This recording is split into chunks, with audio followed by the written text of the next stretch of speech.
All right, cool. All right, 3, 2, 1, action.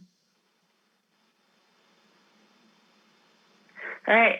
Hi, everybody. Welcome to our online consumption hot topic series. My name is Jasmine Terred Balbuena, and I am your host for today's hot topic. I am a student event planner who works with the tri-institutional team. Joining us are panelists that will be discussing the ongoing trends in the advertisement industry and how the industry has been able to adapt during the technology era and its effects on social media. We are lucky enough to welcome panelists from all three institutions who will each introduce themselves in just a few minutes. We have already prepared questions for the panelists, but we are also accepting questions from you, the viewer, throughout the event. You will be able to submit your questions to me to ask the panelists on the commentary section of the feed. We did a poll to students prior to this event.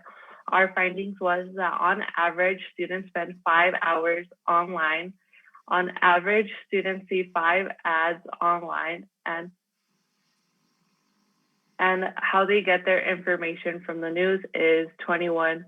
Majority said social media, 12 said digital newspaper platforms, 4 said TV, and 1 said newspaper. Before we jump into the topic, if you would enjoy seeing more hot topics, please stay tuned for further announcements. Now, without further delay, here are panelist speakers. If you would please introduce yourself.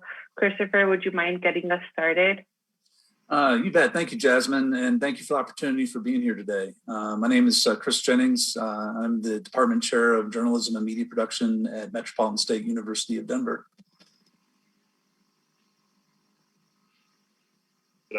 Jay. Okay, my name is Jay Martyn. Happy to be here today, so thanks for having me, Jasmine. I am an instructor in the marketing department at the business school at University of Colorado at Denver. And I'm Dr. Dan Schaefer. I'm the assistant professor of journalism and communication at Community College of Denver. Shameless plug, this is our Talon magazine. That's what we produce. Really great issue from fall. I'm flattered and honored to be here to talk and share some ideas with you guys. Well, thank you so much for introducing yourself. This first question will be directed at Chris, but please feel free to elaborate on any of these questions. Our first question is, can you tell us a little bit more about how news and ads have transitioned from paper to now the digital world? Sure, absolutely. It's interesting to see this transformation and seeing the internet from its early stages. A lot of the ad placement in the early stages of the internet took took a lead from newspaper advertising placement. So if you'd seen some of the early websites and where advertisements would appear on those pages, it was very similar to opening up a newspaper or reading a magazine. The placements changed with navigation, and so has the type of advertisements. They've become more media rich as bandwidth has increased and our capabilities on the internet have increased. They've gone from media rich images to video and animated ads. The animated ads were something that were really popular early on in internet advertising with the program Flash, used to be called Future Splash, and was the de facto program to create all those animated advertisements on internet pages. And so, through the years, there have been some design guidelines, some usability guidelines that had indicated to us to not put so many advertisements on a page, which doesn't seem to be the case anymore. But I remember many years ago teaching students in web design to very much limit any advertisements that they had, and not have advertisements clash with each other on a page, to very limit things, largely due to bandwidth, but also just from preference from user data that we had. A lot of feedback that we get from websites would try to limit the amount of advertising. But if you go to many of the pages today, you'll see a huge uptick in that in a lot of ways. So some other things that have changed with mobile devices and those sorts of things has been the use of GPS and speech recognition to tailor advertising. So where advertising would be sold in a newspaper or a news organization, even in the early days of the internet, it was geared towards groups of people. It was geared towards who would be willing to pay for particular ad placement. Now it's more personalized, and now we're seeing advertise being geared towards specific people that would constantly would go to a page. So what I'm looking at on a particular page would be totally different than what you're looking at, Jasmine, what Dan might be looking at, or what Jay might be looking at.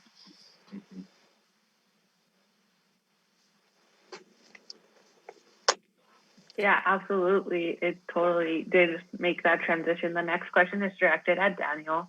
How has this changed the way news outlets search and report credible sources, and how has it changed over the years? Yeah, so I like where Chris was going with this. He talked about the different capabilities of the medium. So when I talk about this in my classes, I often will use the word affordances. And it's this idea that a particular medium gives us the ability to do something, affords us an ability. So, telephones afford us the ability to talk. Radio affords us the ability to do it wirelessly, to communicate wirelessly. And so a lot of these, I totally agree with my colleague here, Chris. The early internet only had, a limited set of affordances. It was really designed as a decentralized network, right? A decentralized way of communicating. So the actual underlying technology infrastructure, often telephone lines, early high speed, but then even the computers themselves were limited by what they could do. We didn't have, we're talking before the Macintosh, right? Or late 70s, early 80s. So just the capabilities of the computers themselves, the affordances of what they could do, multitasking, even programs, people just were not at the point of where we are today. The affordances then directly connect to what kinds of credibility. How has the ways news outlets changed with, searching for and reporting credible information? Early internet was really about taking stuff from newspapers, from, older traditional medium, and kind of shoveling them on this newfangled internet. I remember the Today Show, they, a long time ago, but they're, the news show, they were talking about, what is this internet thing? How does email work? And on the Today Show, they're, this is a national news show, and they're just like, yeah, I don't know. It just works. We have people to think about how those things work. So, so there's that it was so early, they just didn't even understand what it was conceptually. And the affordances themselves were limited. For example, the word search, Google actually didn't come out for quite a while. And so it wasn't, just the process of searching for information was a very manual effort. There's a great resource online called the Wayback Machine. And you can actually type in like the New York Times or different news sites and actually see the archived copies of the websites over time. And I'll do this in my class because the websites were so bad. They were literally, they started out as a picture. It was a picture. Then they would, forgot what they call it, like server map the locations of in different locations on the picture would be hyperlinks, right? They just didn't know what they were doing. So what this all means is that even searching for what is considered credible, you use telephones and traditional means for establishing some kind of authenticity or legitimacy for sources and that kind of thing. There's a great book. I think it's Clifford Stoll. He's a scientist who writes about early hacking online. He talks about the early internet as really no one locked their doors. It was like a small town. There was only a few servers scattered around, so locking your doors wasn't a thing. I mean, passwords weren't complex. Since then we've actually come a long way where this issue of credibility is a serious issue, and not just journalism, just about anything you do online, banking, logging into different websites. These are all issues where having a sense of that ethos, who that person is, and the legitimacy that person who says they are is actually who they are, is such it's kind of like a news thing, in the sense that we are kind of waking up and realizing, oh my gosh, this is such a kind of a headache of an issue. It's totally not what I wrote down for my notes, but where I wanted to go with, and I'll just say really quickly, where I was going with this, and I wrote down in my notes, is that since this is all new, it's actually really new to journalism. And so there is this wag the dog effect for journalism, where we're kind of whipped, we're the tail, and we're just kind of whipped back and forth.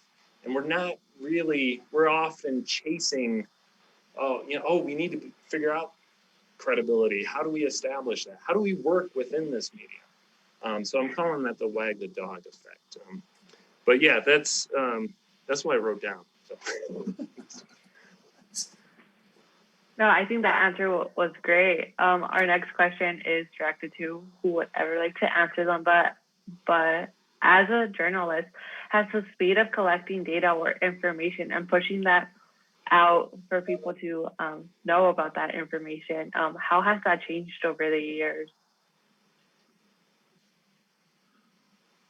Wow, that's a really good question as far as the change through the years, because I'll tell you some things that haven't changed, and that's the first to print or the first to publish, first to put the story out. That's very much true today, as it has been since we've been reporting the news. That validity, that air that comes with being the first to publish is still pretty dominant now, but there's even more expectations of immediacy with the speed in which we're able to communicate in general. The sped up quite a bit through the technologies that we use. And if you think about a text, and how many of you get a text and immediately expect somebody to respond to you? It's that kind of mentality where if a story hits, even the audience expects it to be up on a news site almost immedately, through the ability of people having cell phone cameras and being able to send that information to a news source as a witness, so to speak. So some of those things have changed a little bit in that regard. Yeah, and even kind of going along with that, being the first with a story is important, and sometimes it's not always right. Sometimes you have to go back and correct it just because of that instantaneous gratification. And there's Twitter, and there's Instagram, and there's news outlets, and there's podcasts, and there's all kinds of things that want it immediately and instantaneously. And if you're not the first, you're the last. And you're kind of looked down upon that. If Dan broke the story and I didn't, Dan is now the better journalist, the better, publicity, group out there, gains the viewership, gains the expectation. So, a lot of people have that instantaneous gratification nowadays, and it's become more challenging, breaking news stories, breaking things, quickly and on point. Mm-hmm.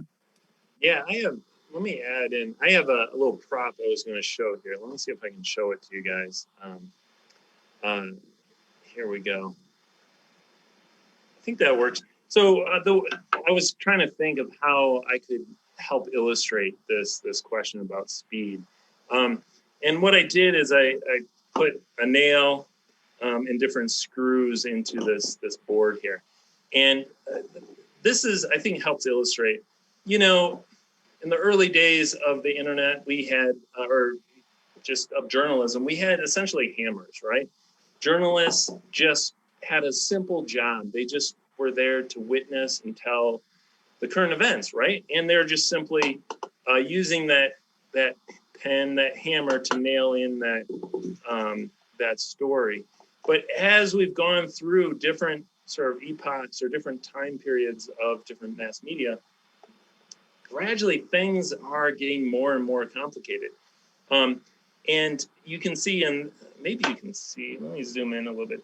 This first screw, you know, if we called this maybe the telegraph, communicating with a telegraph, you know, it's one step removed. You conceptually can get the idea that, okay, this is faster than, you know, writing down a story and sending out a post or something. And you would, you know, adjust the tools that you needed. This is a flathead screwdriver, and you would just, you know, screw that in like that. The next layer, you have radio and TV. This is a Phillips head.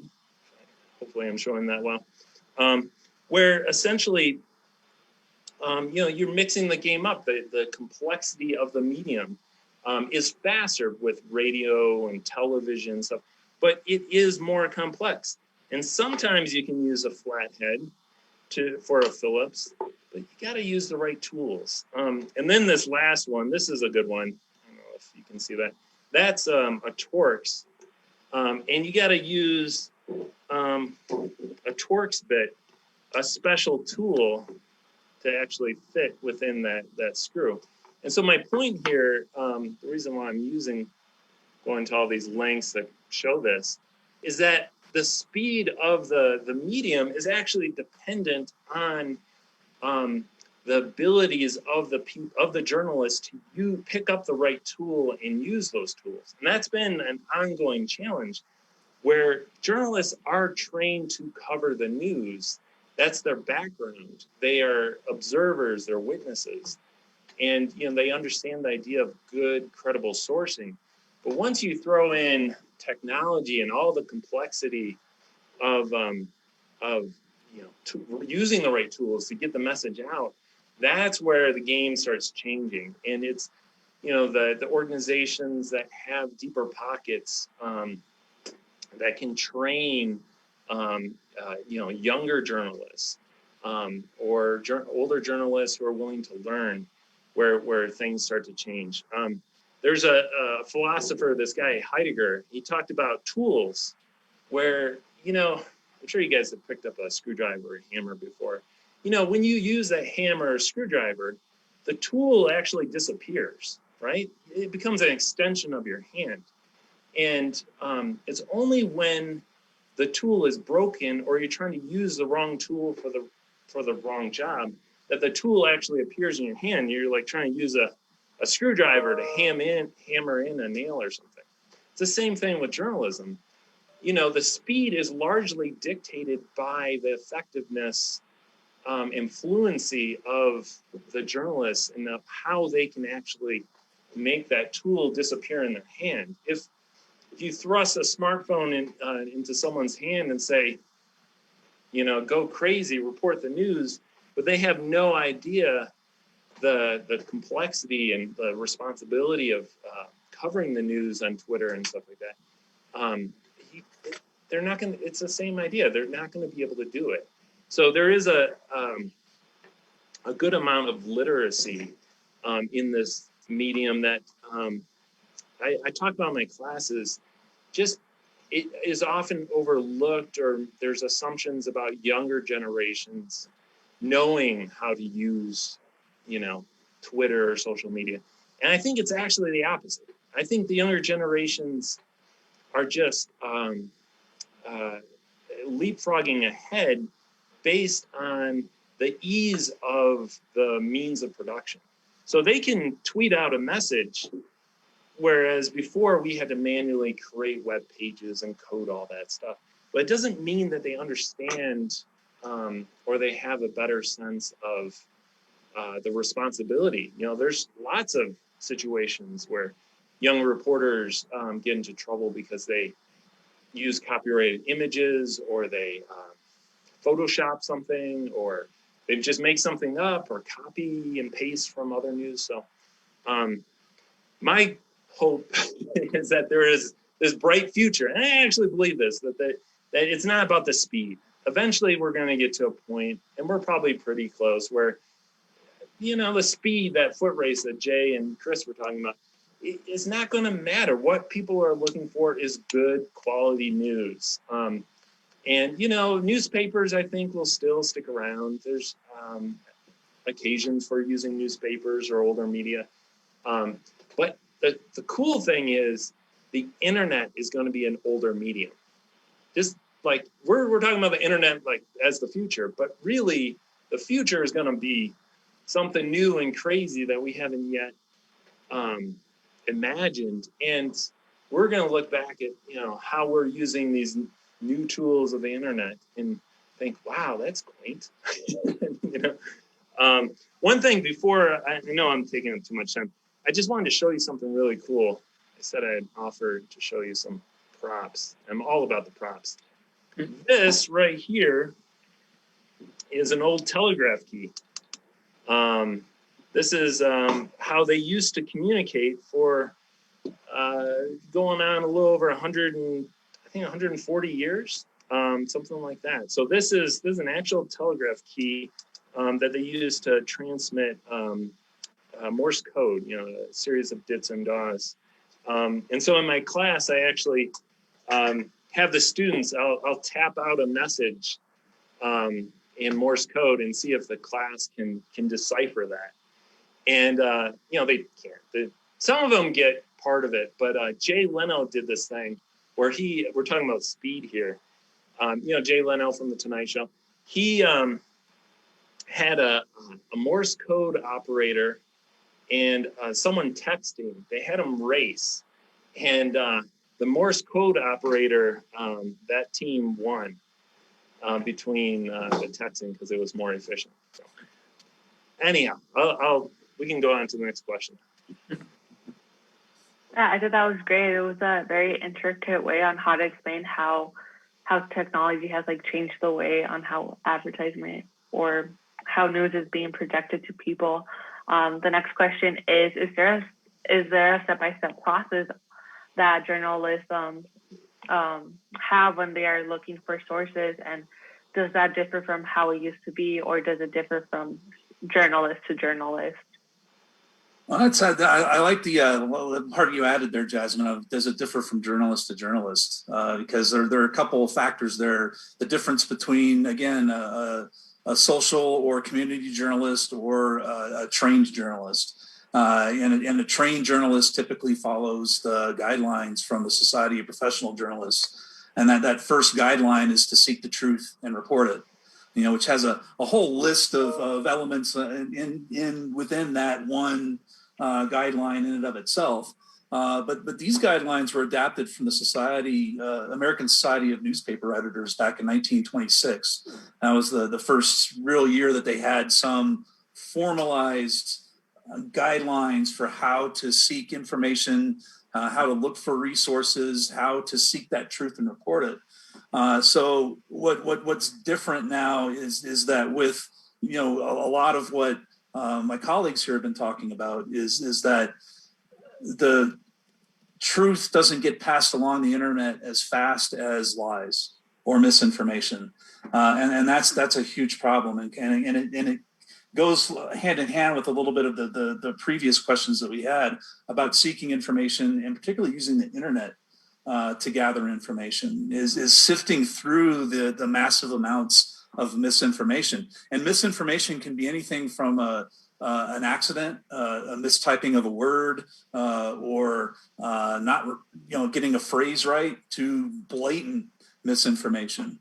So it has all stretches. Without an editorial process, for example, you don't have somebody double checking somebody's work. So a misspelling or using the wrong word can have drastic implementations, just like using punctuation. We've all heard of let's eat, grandma, and having the comma in there, let's eat, comma, grandma, two totally different sentences there. And there's even a book about that. But really, looking at the guidelines from a professional standpoint and how professional journalists are expected to do their jobs, those guidelines from the Society of Professional Journalists pretty much keep people in check, or are supposed to keep people in check. We can't honestly say that every journalist out there follows those guidelines to a T, and we've seen some examples of that misuse of the guidelines many times. I'm sure everybody here can think of something even recently that you might have questioned, did that really go through those guidelines that you're talking about? But yes, there are some step-by-step processes, and it's usually looked at from those standards and those guidelines that have been presented. Yeah, let me just add on to what Chris is saying. I mean, these are guidelines, not rules. And so it's like, what is it, Pirates of the Caribbean? He's like, I don't know, there's some quote from that where he's like, it's actually more of a guideline, not a rule. These are professionals. And professional journalists are going to they have the experience where they are going to understand the importance of those guidelines. And they are often broken, sometimes for good reasons, sometimes for bad reasons. I think where, as we're talking about change, I think the one big change that I've noticed is the potential for mistakes, where even though they may be following guidelines, we're in a medium where, you're doing your best, right? You're reviewing like the domain name of websites or Twitter handles, trying to nail down the source. But you're in this medium, which is kind of like a magician's funhouse, right? You can be spoofed very easily. And if you're not trained in kind of this dark arts or something, it is possible to do things that kind of get through that vetting process of sources and, is this a legitimate source? There's a good book I've been reading that talks about this. It's by Thomas Rid, Active Measures, The Secret History of Disinformation and Political Warfare. And one of the things that, he's from Johns Hopkins, he's a professor there. One of the things he talks about is, and we've seen this with, QAnon and the Capitol riots and all this, disinformation, he calls those disinformation campaigns active measures, is that sometimes the disinformation isn't big. Oftentimes it's not big. There's small things that can be added to a news story or provided by some sort of, source that hasn't been fully vetted, that can build a campaign that ultimately spreads as a part of a strategic effort. And, the journalists involved here can be, in some ways, unwilling pawns, where the actors here, and some of these are state actors, know the game and how to maneuver around those guidelines, or stick to them in ways that provide a veneer of legitimacy that can produce some unexpected news stories, or even small contributions to news stories that can spread a lot of disinformation. This is a great book.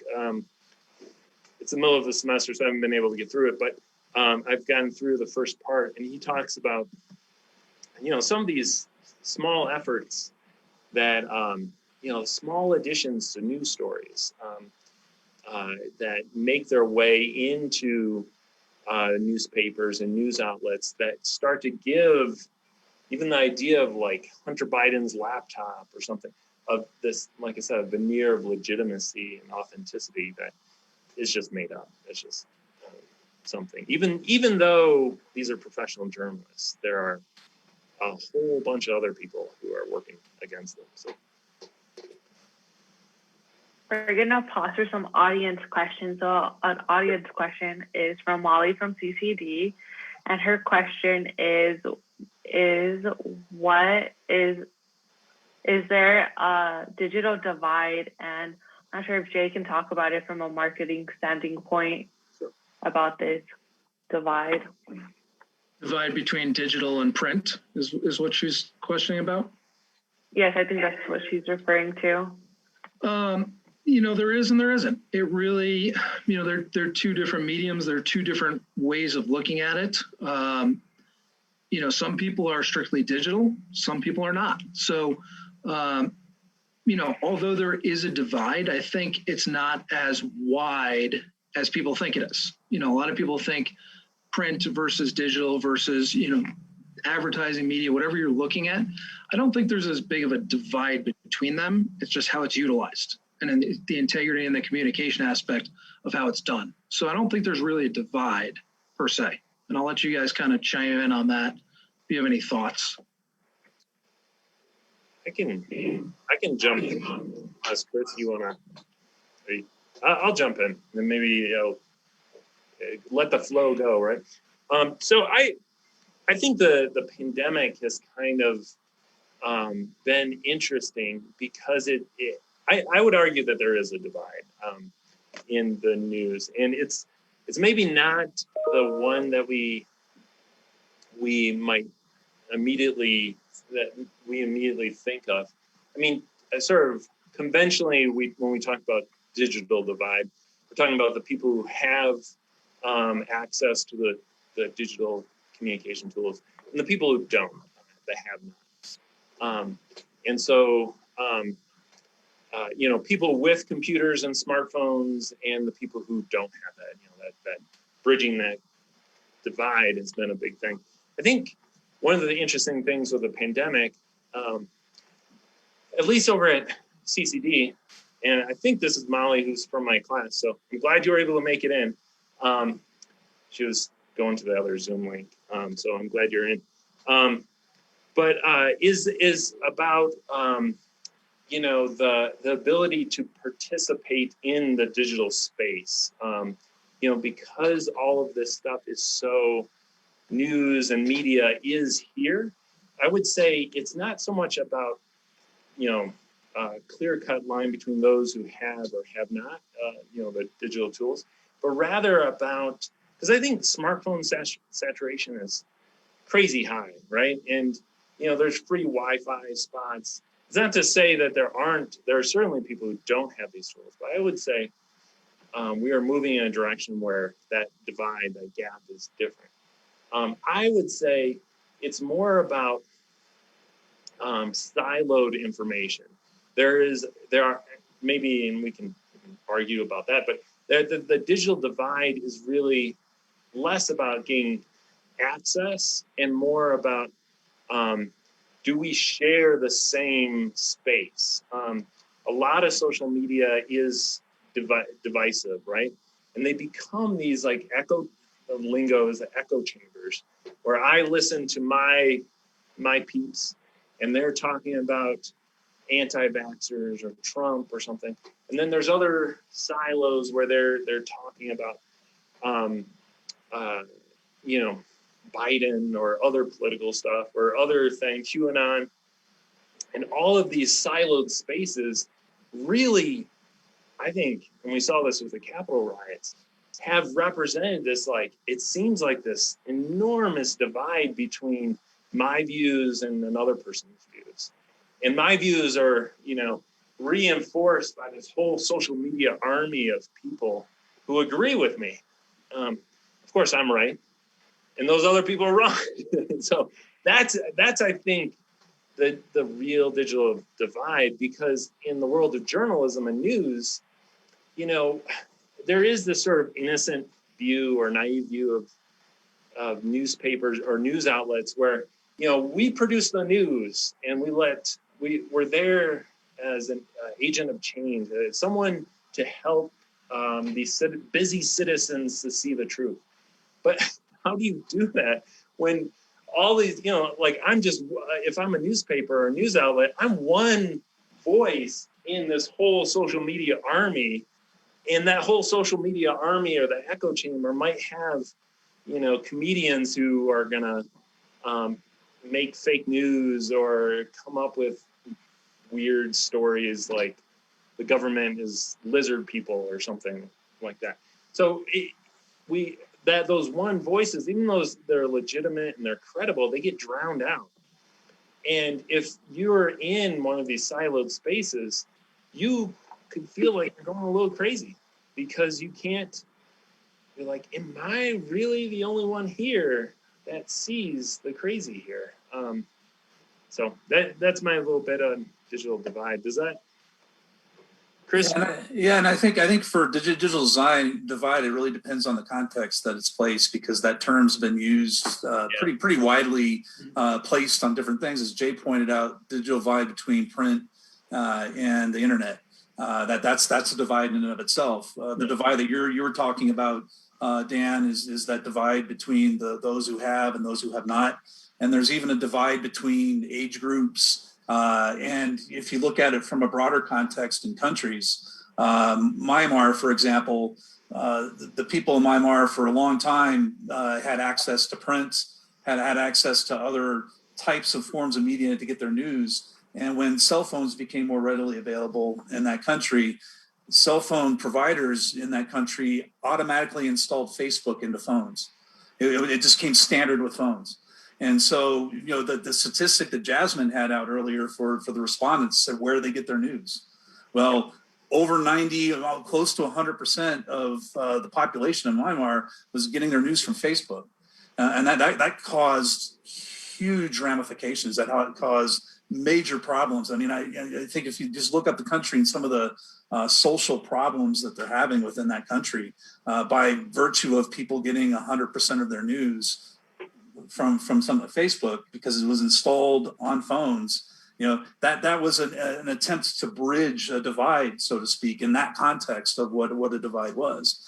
So there are some divides. They do exist in some contexts. In other contexts, like I would agree with Jay, like for print and digital media, the result or the desired result is pretty much the same. And the audience is pretty much the same. So that virtue of what the desired results are, not much of a divide. But when you personalize and you put it into people or populations of people, you start to see these divides start to widen, and these attempts to try to bridge those divides can sometimes be toxic as well. And I agree with you, Dan. The silos create those divides, those individual silos as individual, schools of thought, whether they're with integrity or without integrity, whether they're following the principles that they were taught. Those silos themselves can create the divide. So it's not necessarily, I kind of took it as, the traditional versus, the media side. So again, as Chris said, you can kind of go a lot of different ways with this. So yes, there is divide, kind of the way that Dan and Chris have talked about, but there's also not, in other ways. So I think we kind of all touched on our own little, personal touches and feelings of this. So hopefully that answers your question. Yeah, I really liked how Chris mentioned Facebook, because it leads perfect into our next question. Our next question is how have big companies like Google, Facebook, and Amazon, how have they changed the way ads and information are being presented to people?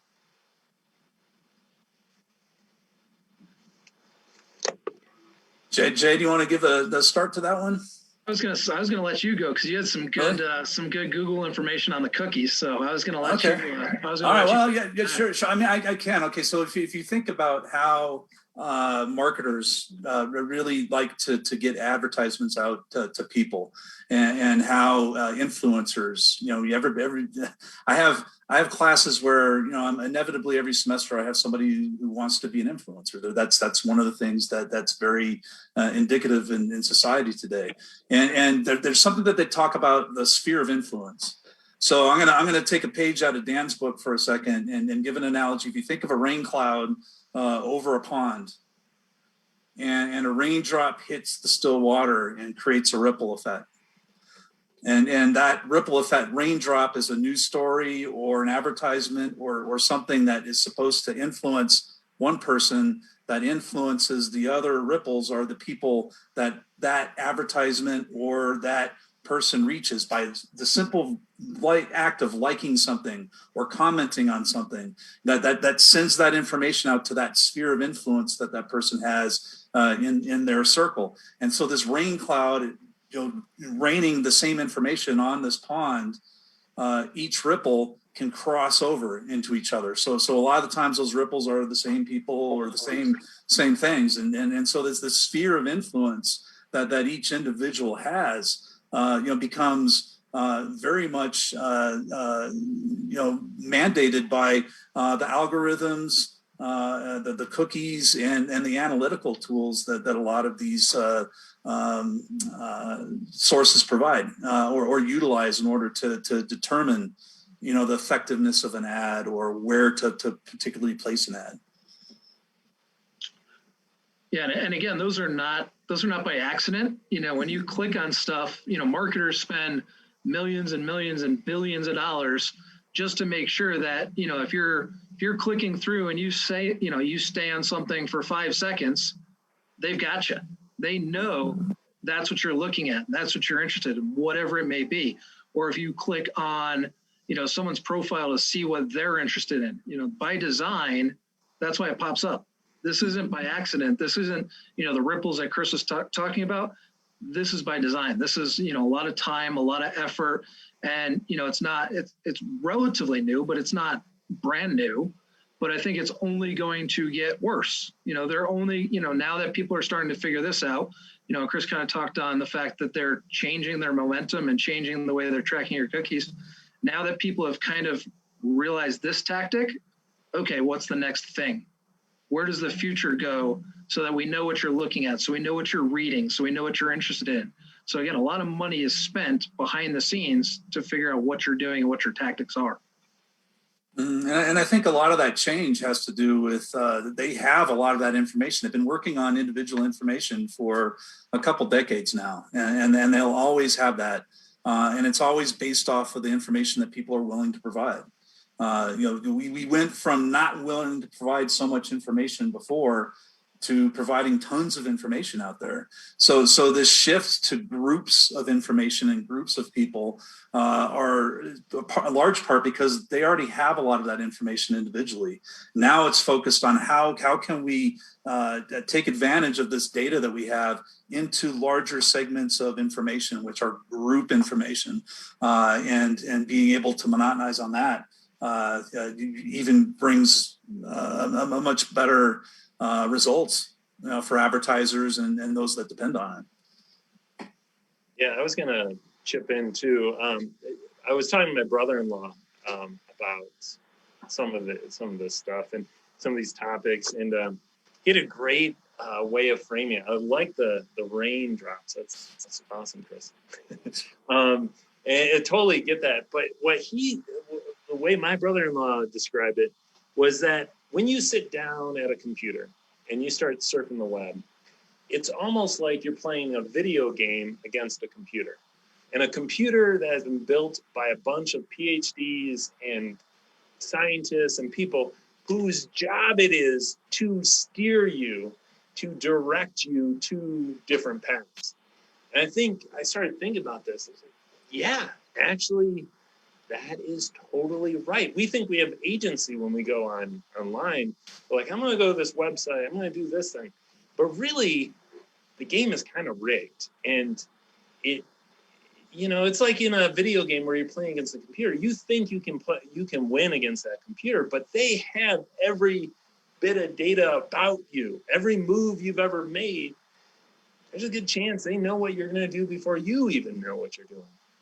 And that started just a spiral of paranoia there. So I think we still have agency. I think there is still a world outside of big tech companies like Google and Facebook. I think the challenge is about reestablishing privacy, reestablishing that as a right. I really like Apple's move, even though Apple's another big tech company. I like that they have jumped on this idea that we have a right to private information. And, they really fought against and denied the FBI's request in the San Bernardino shooters had an iPhone, and the FBI's like, unlock this, Apple. And Apple's like, no, privacy matters. I actually have a funny story about this, not about the internet, but actually with early telegraph and radio. It won't take that much time. Basically what was happening is, this is in the UK, the Eastern Telegraph Company, they're like the hot shots of telegraph, wired communication. And this hotshot guy, Marconi, he was developing some technology that would later become radio, wireless telegraph.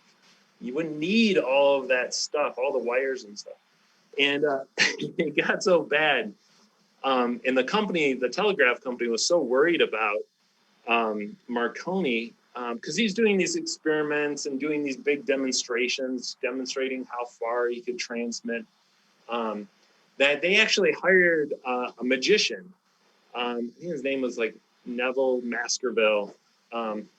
Name's not terribly important, but this magician, his bit was he kind of tinkered with wireless communication as kind of a part of his stand-up, of his magic. He would make things and voices appear from different places. It really is just like wireless radio. And what they hired this magician, and Marconi had this big presentation to the Royal Institution, is a big deal. Marconi's going to break out the, wireless set, and he starts this transmission. The magician basically dialed in the same frequency that Marconi was transmitting, and he made it sound, he actually transmitted a different transmission, and it was some, I don't know, rats or something. It was this whole thing. And so the argument that the telegraph company was making, was a stunt, was that wireless could be hacked, that this was an untrustworthy medium, and that really telegraph was safe and secure, because this is wired communication. You wouldn't get someone jumping and spoofing your wireless transmission. And I think that for me it's kind of a funny story, because I think it's still the same today, that we think of internet transmissions and our movements online are relatively secure, and they're just not. And it's that illusion that they are, that Google is selling, that Amazon, Facebook, but really it's just a magic trick. It's just an illusion. And so I think privacy will continue to be a key concern here. Yeah, I would also have to agree. We're having such a great conversation, but unfortunately we're getting close to time. So I'm going to leave us thinking about this last question. And the last question is where do you see ads going in the future, and how might this change? Because the future is unknown, but we can kind of tell by where ads are going with privacy and everything, as you mentioned previously. Where do you see ads going in the future? I see that article that I mentioned before we started, how Google's going to be removing cookies, or the use of third-party cookies.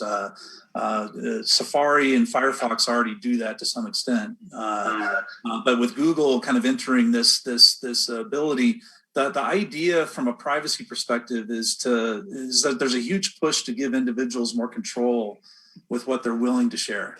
And that's a good sign. Now, there's a lot of skepticism out there on that, but at least that's a good start in a direction of giving individuals more control with the information that they share from the device. So the device will collect the cookie information, all the information of where they are. And that group mentality is almost like, the term birds of a feather flock together, and they'll use that group information, almost like the GPS devices where TV stations used to have a helicopter that they'd send up in the morning to tell everybody how traffic's going.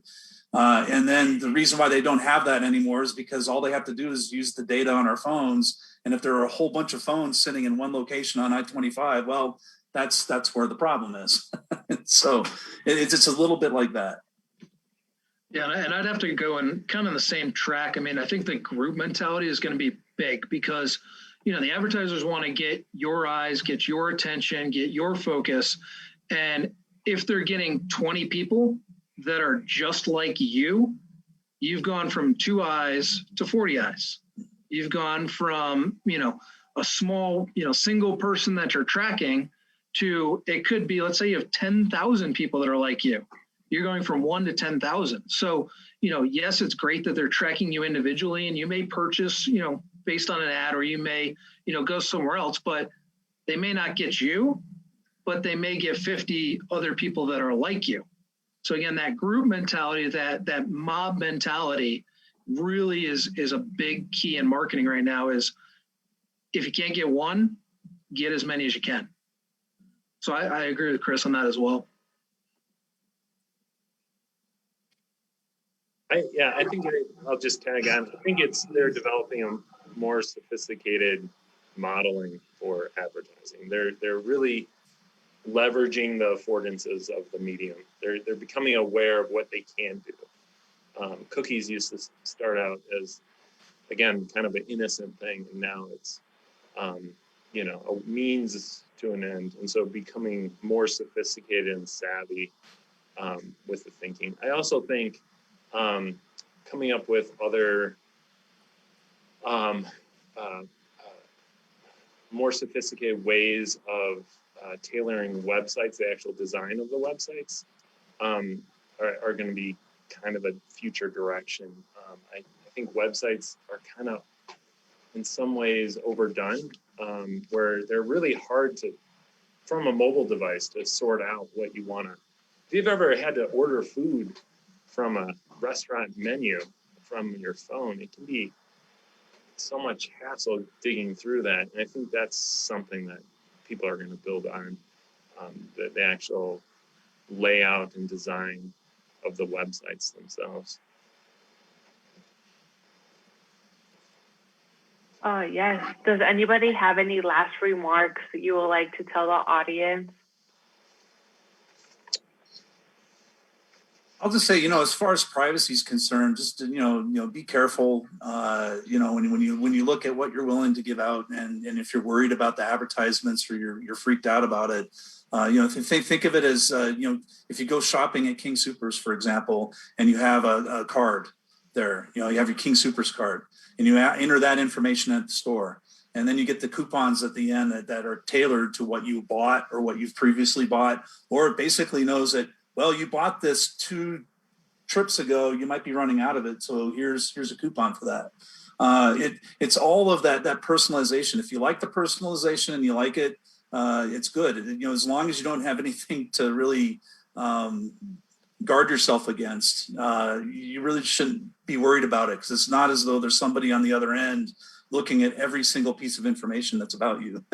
And that's, and so I just say, guard, be responsible, be knowledgeable about, how you move around the internet and what you participate in and what you're willing to share.